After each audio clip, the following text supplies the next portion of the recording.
Hey guys, I just wanted to give a wee description of the podcast. That is going to be a lot longer than the last podcast. I think it's going to sit around about 45 minutes or so. So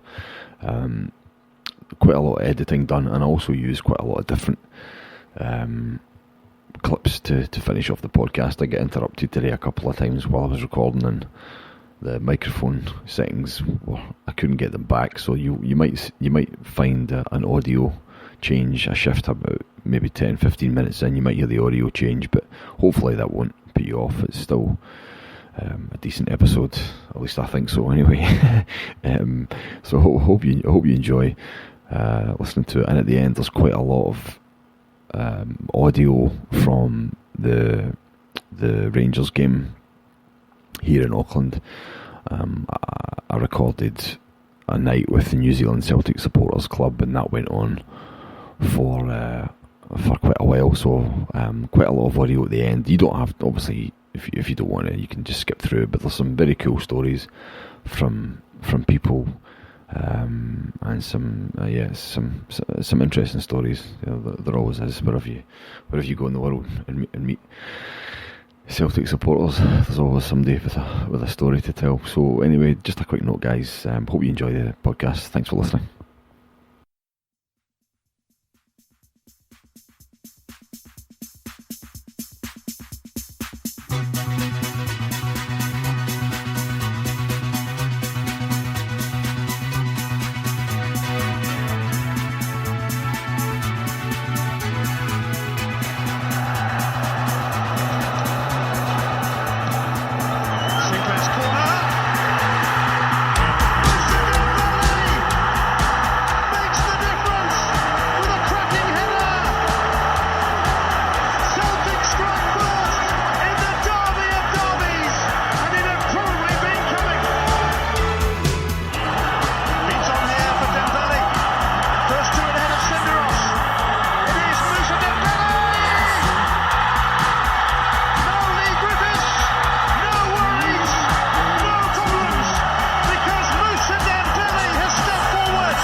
Welcome everybody to episode 3 of the Colonial podcast with me, Ewan. Thank you for joining me, guys. I can't thank you all enough for downloading or listening to this episode. Hopefully it's going to be entertaining. Now, before we start, just so you know, I'm going to abandon the usual format that I've had in the last couple of episodes. We're just going to enjoy the moment, because let's face it, Brendan Rodgers has got his finger on the pulse at Celtic Park. This is a man steeped in Celtic history. He knows the score. It's just, I'm so happy that we have someone at the helm at Celtic Park who understands the club, who understands the support, and understands what it means to run and manage Celtic Football Club. And that's what he's doing. He's managing the club. Look, I've said it before, and I'll say it again. I take my hats off to the Celtic board. Now, by no means are they perfect. They are not perfect, but they have pulled a blinder off with Brendan Rodgers. Every single one of his signings performed brilliantly. And who would have thought, who in their wildest dreams would have thought that Moussa Dembele, who's shown a little bit, wee flashes of how he can be, would come in and score the perfect hat-trick. Did anybody have that on their coupon? Did anybody have that on their line? Because if they did, I'm coming over to your place for drinks, mate. I don't know how much you won, but somebody out there, if you had 5-1 with a Moussa Dembele hat-trick on your line, that's some ticket. Quite incredible. Just incredible, guys. So, look, I've been up on the piss for the last 2 days. I've hardly slept. I've had family time. I've had to get up, and the missus looking at me the next day, my wee boy looking at me. I was out on the piss with the boys from the NZCSC here in Auckland, and what a great night we had. What a fantastic night. I've got some interesting audio clips coming up. Interviews with some of the key guys at the NZCSC. Met a whole bunch of boys from Glasgow, from different parts of Scotland, from Ireland, from Northern Ireland, from New Zealand, guys from Oz. And I tell you what, guys, this might be the furthest that you can get from Parkhead. Maybe other than the boys down in Christchurch, and I'm sure there's a few chaps down in Dunedin in the south of New Zealand. They're pretty far south. But New Zealand, we're the last stop. But you wouldn't have known it on Saturday night. You would not have known it on Saturday night. It was like being in any pub in Glasgow, any good Celtic bar in Glasgow, exactly the same level of noise. And when the goals went in, pints were flying into the air, people dancing on tables, madness. I woke up the next morning and I've got a gash in my head. I've got no idea how that happened. I'm going to blame John Paul from the CSC for feeding me an extra rum and coke or a Jameson. That's your fault, John Paul. But what a night, guys. What a night. What a fantastic night for all of us. Wherever you were. Wherever you were watching it. Whether you're watching it by yourself on a stream or whether you were, at the game. And if you were, I'm envious, because for us supporters and us Celtic supporters that live on the other side of the world and work out on distant jobs or just can't get to the games, it's a dream to go to Celtic Park. But to go to an Old Firm game and to witness the demolition of Rangers is just something that I'd do anything to get to a game like that these days. So yes, it happened, and it's unbelievable, really, the scoreline. I mean, everybody was very confident before the game, and I never like to hear that. I always like to hear a bit of, even just temper the confidence a wee bit, but it wasn't misplaced, because that Rangers side that came out against us, they were terrible. They really were. Fantastic to see Joey Barton getting shut down. The man with the big mouth, the big arrogant blowhard. The who typifies the Rangers mentality. All arrogance, all about shouting your mouth off and being the big man before a ball's been kicked. Well, Joey, welcome to Glasgow. Fantastic performances from everybody in the team, and Dembele. What can you say? I'm not going to say anything, because you all saw it. The guy has got talent abound. It's very evident to me that if he continues that form, Brendan Rodgers is going to have a headache with a one-striker system. And not only that, if he continues that form into Europe, I can only hope. And I hope we can keep hold of a boy like that, because he's yeah. Let's just watch him in the next few games, guys. I believe that he's going to come from strength to strength, and he's the striker. He's the striker we've been waiting for. Griffiths is the striker that we've been waiting for, but Dembele gives us something else. He gives us a real physical presence, and he's the kind of striker that's going to terrify defenders, because he's a big boy. He runs with pace, and he can score on the first touch. Shoot me the outside of the foot. Everybody had a good game. They really did. I can't single anybody out, and I'm not going to go too far into the game. I was listening to the By the Minute Celtic podcast. I recommend you listen to that. Those guys are brilliant.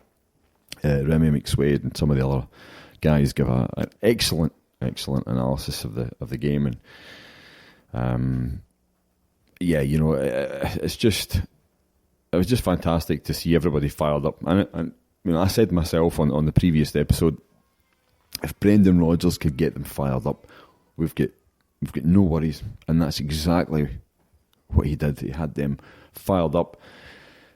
First 20 minutes, first 15, 20 minutes of an Old Firm game, like we all know what it's like. You're nervous in the pub yourself.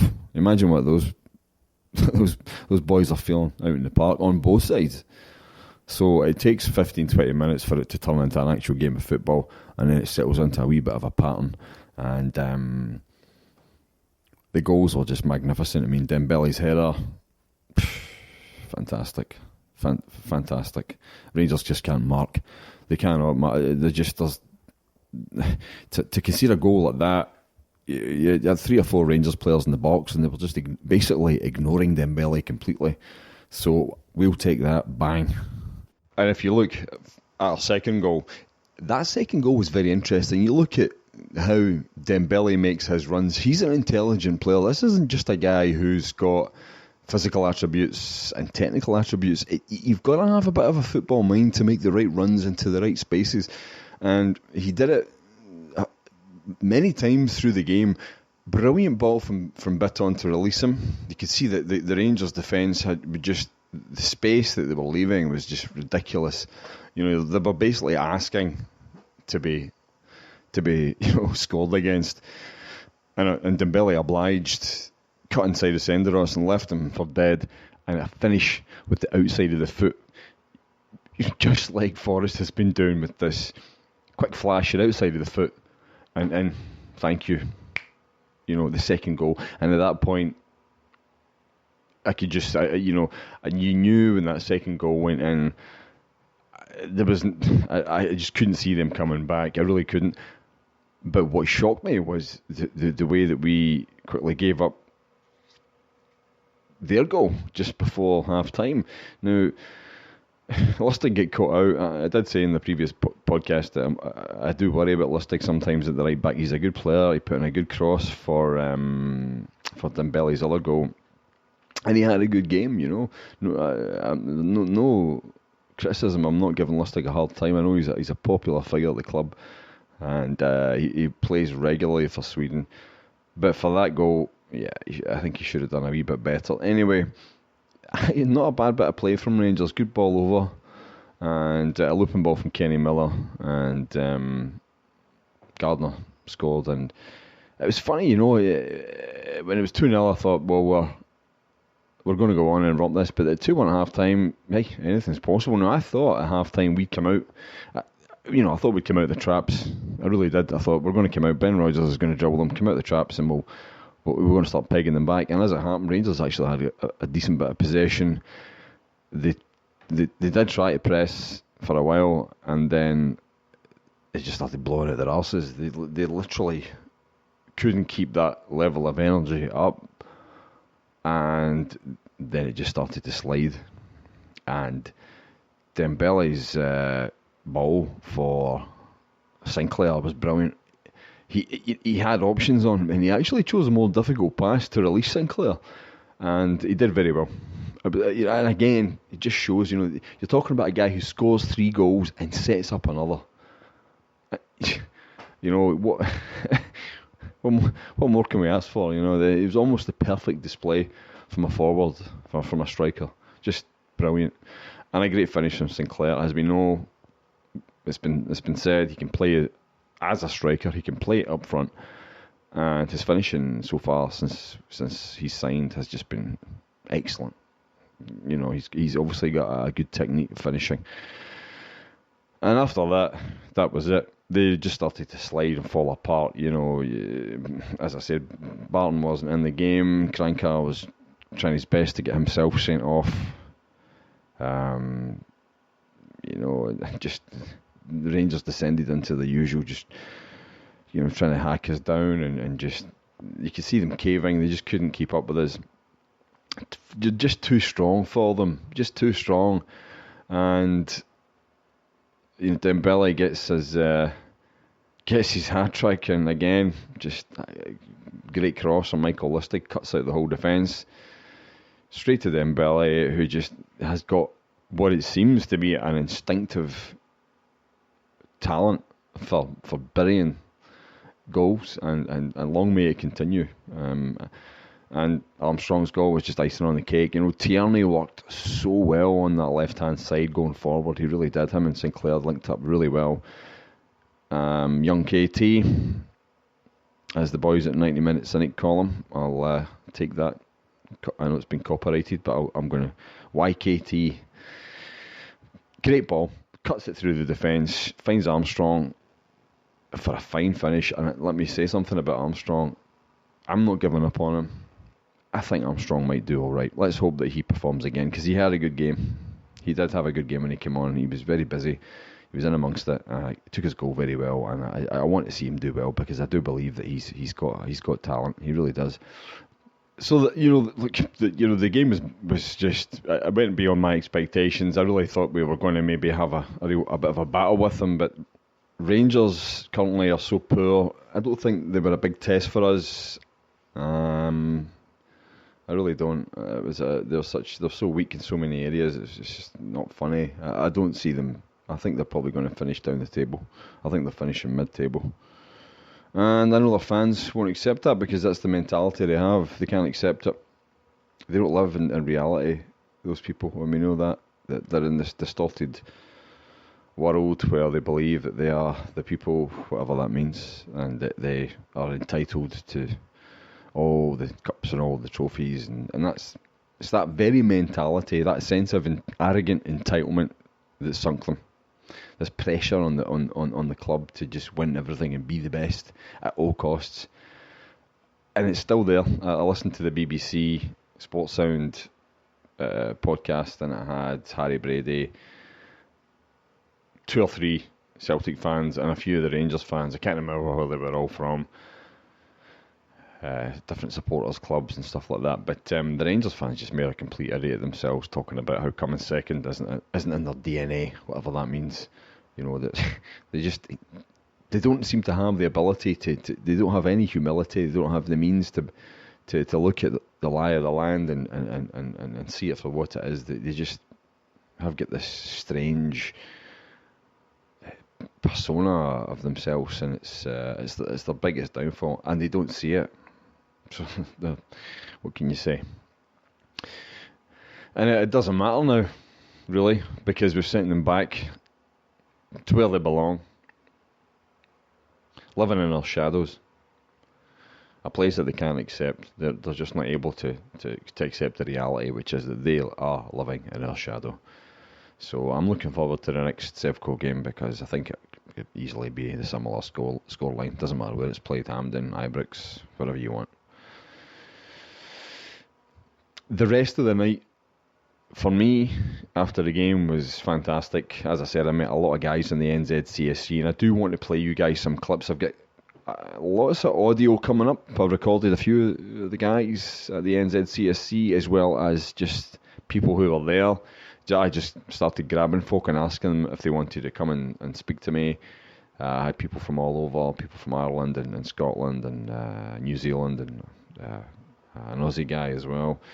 So I'll play those clips for you now. I'm going to do a bit of editing on them so they don't go on too long, because there was quite a few long interviews, but I'll shorten them down. And yeah, hopefully you enjoy that. Give you a wee bit of taste of the people that were there. And so listen in, and hopefully you enjoy it. Okay, so I bumped into the main man down here, the NZCSC. I'm here with Mick, who's the president of the NZCSC. So Mick, just it's been interesting talking to you so far in all of 2 minutes. Can you give us a wee bit of background about yourself, how you get involved with the NZCSC, and really what's happening here in Auckland, New Zealand? Because I don't think it's the kind of thing that folk actually know about. Yeah, well, the supporters club started, 83, 84, we got underway. Now in those days, of course, it was only no live football, so it was videos, and we used to get games sent over, and you'd watch them maybe 2 weeks later than they played, and we'd get plenty of people coming up. Those were days when you get 30, 40 people turn up easily to watch highlights of a game that they knew the result of. So the world has changed incredibly, and it's impacted on the Celtic Supporters Club. It's been difficult to keep it going because we're so far away, but there's so many people still retain that interest. You know, it's been good.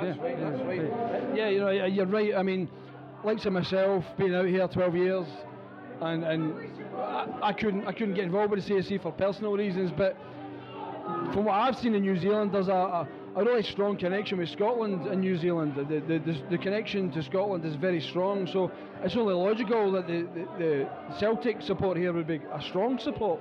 Yeah, it is. I mean, I suppose like around the world there's a big expat Scottish and Irish community, so we've always had plenty of support. You know, plenty of people here follow the Celtic.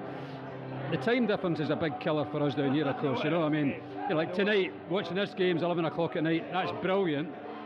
It's a pity for the guys in Ireland and Scotland who've got to get there for midday, but for us it's brilliant.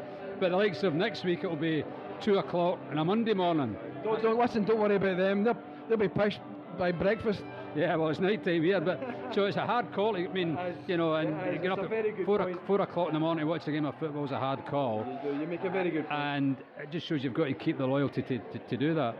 But I mean, like say that game they played against Astana, which was our time 2 a.m. in the morning. Oh, right. That meant going to your bed at midnight, getting up at 2 o'clock to watch the game, getting back to your bed at 4 o'clock, and get up a couple of hours later to go to your work. It's a hell of an effort to do it. The other thing, of course, to the people over there, they moan about 5-hour flights and 10-hour flights. Now, prior to having live TV in New Zealand, I used to get it in Australia, and what the guys in New Zealand would do, they would fly over to watch the game on TV live in Australia. Now that's the equivalent of flying from Glasgow to Moscow to watch a game of football on the telly. It's ridiculous. So you know that distance is a real killer for us. But it does mean that it's hard to get together because you know, to ask people to get out of their house at 2, 4 o'clock in the morning to watch a game is very difficult. So we've got a wee bit fractured over the last few years because people will watch the games but they can't get together as often, and that's what we need. I'd like to get back to here is as I said, rarely on our best nights where saying to guys, right, come in once a month or once every fortnight and we'll put a game on that's already been played. And I think we've probably got to accept that media is such nowadays, people can watch a game on their own, and I think what we've got to try and do is establish a pattern where guys can still get together at another time to watch. I think so. And watch highlights. I had the same thoughts myself. And just for a blether, you know. Yeah, and I think too, you talk about family, like my 2 sons have been born in New Zealand and they're Celtic supporters. You know, one lives in Australia now, one will be in here shortly, he's in out with some friends, he'll be in for the game. Now, the next generation won't do what we did. They don't know anything about videos because to them football is something they can see live. But we've got to establish a pattern whereby they don't just watch in the house and that's it. We need to get it so that there's a place they go to and still meet up for the talk and a blether. We've got to work on that a wee bit to get back. We don't want to get back to the days when you couldn't watch a game live, but you've got to do it in the sense that people still get together as a Celtic supporter, as a Celtic family, rather than just we're here to watch a game and go home again, you know. Okay, so I'm here with another member of the NZCSC. Just tell us a bit about yourself, mate. Your name, where you're from, how you got involved with the New Zealand Celtic Supporters Club. Sweet. Name's Joe. I'm a musician. I've been involved in the club since I moved to New Zealand, 2006. First game was an Old Firm game, somewhere out west, somewhere in a pub somewhere. And the stream was really shit. We couldn't see the game.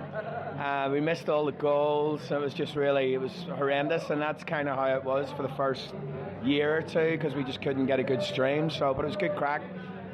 Probably actually better crack back in those days because you couldn't watch the games at home or what have you. So it was a bit more banter, you know. So it's good to have the Rangers games back because you get a few of the lads out. But back then we were kind of doing most of the games because we just couldn't watch them anywhere else. So it was good, and it sort of brought out the lads who were proper Celtic fans and wanted to go out and watch all the games. So it it's good times. So I've been involved since then and tried to help out as much as I could as far as getting awareness for the club out there and keeping the funds going. But it's been tough with the games being streamed and all that sort of stuff. But these times have been good, and especially it all sort of changes now over the next month or two. The European games this week's going to be 6:45 a.m. and then a couple of weeks later it's going to be 7:45 a.m. and then 2 weeks after that it's going to be 8:45 a.m. So take a day off work and get pissed. We're Celtic fans, and the guys that come to all these games are real Celtic fans, and we've been there through all the shit, we've been there through the good times, and what actually has happened this year is just there's that little bit more excitement again, which is, it's always exciting being a Celtic fan, and it's exciting to get together with the lads, but just when you have this sort of renewed, it's just like this buzz again. I remember it when Neil Lennon came in, just because of who he was, and and there was just such an excitement with Brendan Rodgers, and I find him really believable, and I enjoy listening to him, and I find I just think we've got a really good future under him. I think even when he steps down, just his attitude that he's brought into us, it's just really changed things. Ronnie put his heart and soul into the club for us, but I think everyone knows that he just wasn't good enough for the team and for the culture of Celtic. So Brendan Rodgers coming in has sort of brought that level back up to where he's bringing the thunder. Now I'm going to put you on the spot and ask you for a score, mate, and I want the scorers.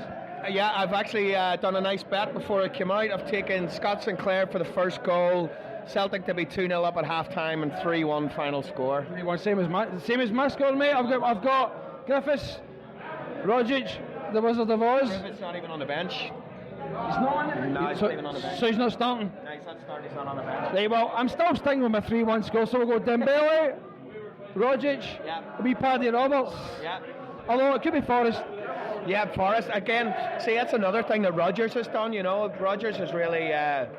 sometimes you don't need to buy players when you bring a new manager in, because a new manager can just change some of the old players into new players, and he's done that with Forrest. He's basically been a new player for us this year. Well, that's it. He's a man manager, and the good thing about Rodgers is he understands the culture. Yeah. I think when you bring in a continental manager, you're always risking there's a gap. There's a bit of a latency between understanding what Celtic are about and what's expected. Yeah. And when you come to Celtic, there's a lot expected of you. It's a small league, but boy, is it a big club. Yeah. That's it. And I think he respects that, and he knows it, and you could see it. It's like one of those things whenever, we all saw the press conference when he became manager, and you can't lie, with his face, he couldn't lie. You could just see how fucking proud he was to be there. And, I think clubs like Celtic need that. It's all good and well having managers come in who think they understand the club, but when you understand the club, it's like these Facebook posts you see people talk, that 442 magazine put a post up about the Old Firm being the greatest rivalry in British football, and a lot of English supporters, Premier League supporters, just poo-poo it and say, oh, it's rubbish, it's Scottish football and all that. And you can argue with that attitude, but I just sort of said to people, if you understand it and you understand what being a Celtic fan is, you don't need to explain it. You don't need to justify why we support a team from another country that I'm from, or a team that's in a league that other people. You know what I mean? When you understand it, you understand it, and it means more than. And I think that's what Brendan Rodgers had that, and you can see it in his face, and that it excites us because we understand that. I've been talking to the boys all night, and I've been a bit tired of talking to the boys. So I've managed to find a lady here, a girl with a GH. So just tell us a wee bit about yourself, your name, where you're from, how long you supported Celtic, and why you're in New Zealand. Well, my name's Deborah Scott. I've actually only been in New Zealand for the last 4 hours. I arrived in Auckland tonight from Australia. I've spent the last 2 years over there. So basically I managed to find the right place, obviously, Supporters Club here. Oh, well done.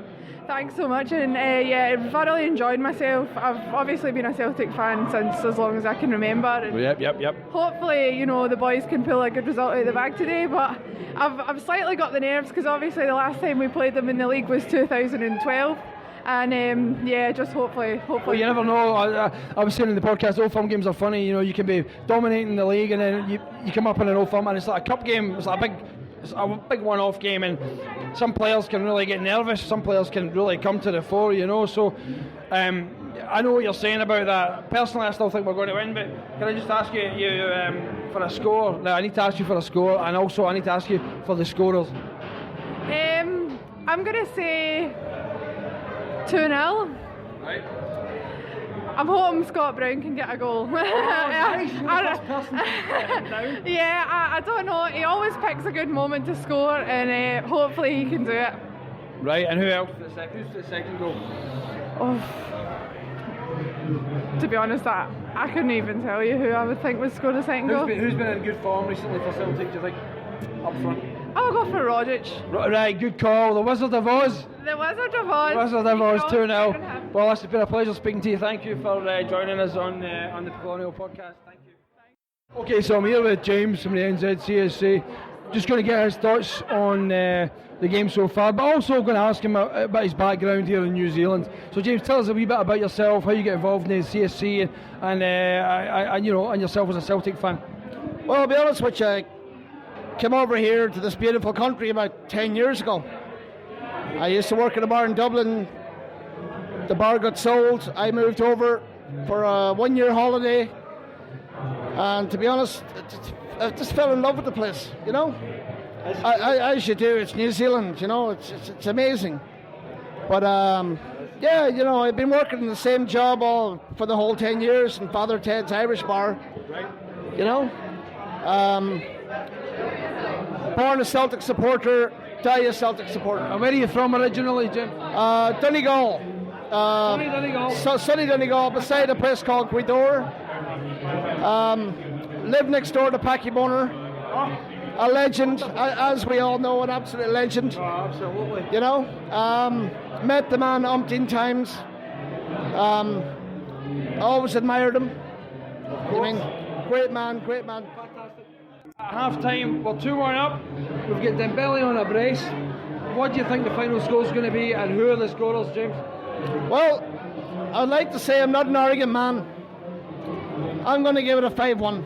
5-1, we're going to roll them. I'm going to give it a 5-1. Right, so give me the scorers for the last 3 goals, please. I reckon Dembele's going to bang one more in, but before that, Sinchi's going to bang one in. Griffiths is coming off the bench. He's going to bang one in. Right, and what about me, Paddy Roberts? I think he's going to come on. I reckon Roberts will come on. He'll make a name for himself. Yeah, definitely. Yeah. But I still reckon Barton's due a red.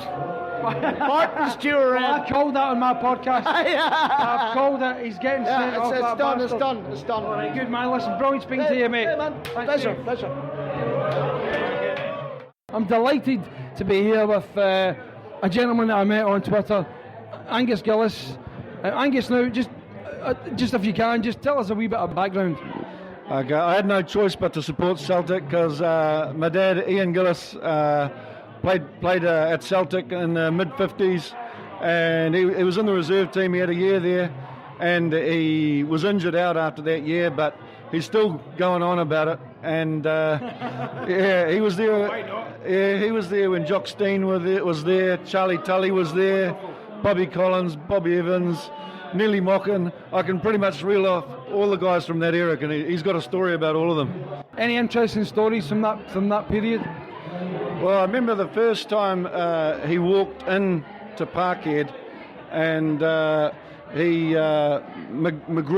Jim McGrory, I think, was the manager, and George Patterson was the reserve team manager. They were both legends of the game in Celtic, and the first thing he saw was this life-size poster of the goalkeeper. What was his name? Johnny Thompson. Right. Johnny Thompson, yeah. And we grew up on the song about the goalkeeper Johnny Thompson. So that was, I mean, to him that was enough. Going to Celtic and seeing this life-size poster and just being there. But also he said there was one story that he was training, and Charlie Tully was an absolute legend, the Irish international, and he said that he was going for the ball. He was playing against the first team at training, and he went. He was going through. He thought he'd do something fancy. Beat a couple of guys, and Tully yelled out, "Shoot, Ian, shoot!" And he shot without looking up, and he must have been just inside halfway, and it bounced about 3 times. And he said he learned never to shoot without looking up. But there was just lots of stories about Charlie Tully and guys of that era. What a player, to have that kind of history. I think most people would be fascinated. The likes of Charlie Tully and those guys were legends in their time. And anything associated with Jock Stein to any Celtic fan is just, that's the holy grail of kind of history and our legacy as a club. Yeah, and people still follow the Celtic very closely. And I know even in Gisborne, where I'm from, and where Dad played his football when he came out to New Zealand, it's like we used to get the videos, but long before the internet and before Sky TV. People here, I know they would, the Celtic supporters in Auckland, but also us in the little town of Gisborne, we would get the videos of the Celtic matches sent out, and believe it or not, we would get Rangers fans to come and watch them with us. Because if you're in a little place in New Zealand, and you meet someone else who at least understands the importance of the old firm rivalry and the old firm tradition, Quiet, but that's an interesting story, sending videotapes over to Gisborne to watch a game is unbelievable. Yeah. Well, I used to work with a guy, a good mate of mine, played for New Zealand. He played for Glentoran in Northern Ireland. He played for the League of Ireland, this guy, John Hill. He was the right back for New Zealand when they played Scotland at the World Cup in '82. And I reckon he marked John Robertson. Was that the Nottingham Forest player? Yeah, the winger out of the game. That's my own personal opinion. Robertson got subbed at half time. I can't believe that. But John Hill is a fanatical Rangers supporter. So we'd work together in this one room, and he'd go out for lunch, and when he'd come back, we'd have this white room, and I'd put green stripes around the room. So he'd walk back into it. But we do have a video of him at my dad's 80th birthday singing Hail, Hail the Celts Are You. Oh, do you? Yeah, we can use it as evidence against him. That's great. We'll need to get that on tape. Thank you, Angus. That's fantastic. So, the game is finished. We ended up absolutely hammering them. And I'm here with 3 boys. I'm going to find out their thoughts on the game. And if they got the prediction right. So, tell me a wee bit about yourselves, lads. Your name, where you're from, how you ended up supporting Celtic. Okay, I'm from, I was born in Clydebank and I came to New Zealand in 1963. So I've been a lifelong Celtic supporter. My name's Ethan McVeigh. My father came to New Zealand from Glasgow when he was 15. My mother's Irish. Right. So I was a natural born Celtic supporter. My sons, I've got 3 sons and a daughter that are all Celtic supporters. I'm more happy that one of my sons was here, the other sons are watching it, but that's from my dad, who came to New Zealand when he was fucking 15 and drilled into us we're Celtic supporters. Of course. And did you expect the scoreline tonight, 5-1? What did you think it was going to be? I thought it would be 3-0. 3-0? Yeah. That was quite a popular one. I said 3-1. Biggest surprise tonight was Dembele. I think he's been sitting in the background for so long, and he just came. We talked about it before the game. Des was saying, "No, he's shite." And I said, "No, he'll do well today. We'll see today." And he got a hat trick. And he got a hat trick. Good. You never know. I think this is all about Brendan Rodgers, and you've got to trust your manager. And I think more than ever after this game, the Celtic fans will trust Brendan Rodgers now. Big time, man. Big time. Like, it's such a difference from Dola. This is a total team. The guys are trying to play for each other, and they are believing in each other. And that's what I saw today.